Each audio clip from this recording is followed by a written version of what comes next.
कुंटणखाण्यावर शहर पोलिसांचा छापा। अल्पवयीन मुलीची सुटका, महिलेविरुद्ध गुन्हा दाखल।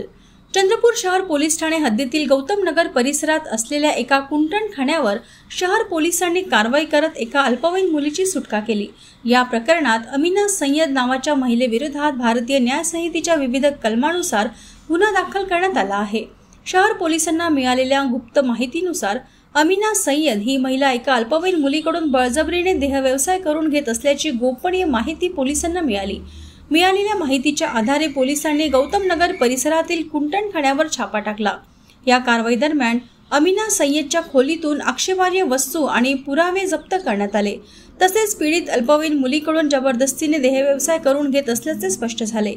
पोलिसांनी अमीना सय्यद विरुद्ध गुन्हा दाखल केला असून या प्रकरणात आणखी कोण सहभागी आहेत याचा शोध घेतला जात आहे। पुढील तपास चंद्रपूर शहर पोलीस करीत आहेत।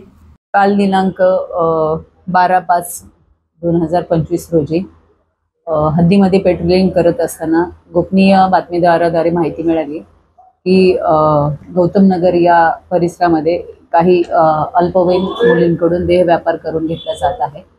अशा गोपनीय माहितीवरून आम्ही आमचा सोबतचा स्टाफ आणि पंचासह सापळा रचून त्या ठिकाणी रेड कारवाई केली असताना आम्हाला एका घरी एक अल्पवयीन मुलगी मिळून आलेली आहे। अल्पवयीन मुलीला विचारपूस केल्यानंतर सदर मुलीला देहव्यापार करण्यासाठी अमीना नावाची जी महिला आरोपी आहे तिने त्या ठिकाणी बोलावून घेतलेला आहे आणि काही पैशाच्या मोबदल्यामध्ये ती तिच्याकडून देहव्यापार करून घेते अशा स्वरूपाची माहिती दिल्याने पोलीस स्टेशन शहर या ठिकाणी पिटा ॲक्ट 3-4-5-6 अन्वये आणि BNSचे 143 सबक्लॉज 4 प्रमाणे गुन्हा नोंद करण्यात आलेला आहे। यातील जी महिला आरोपी आहे तिला अटक करण्यात आलेली आहे।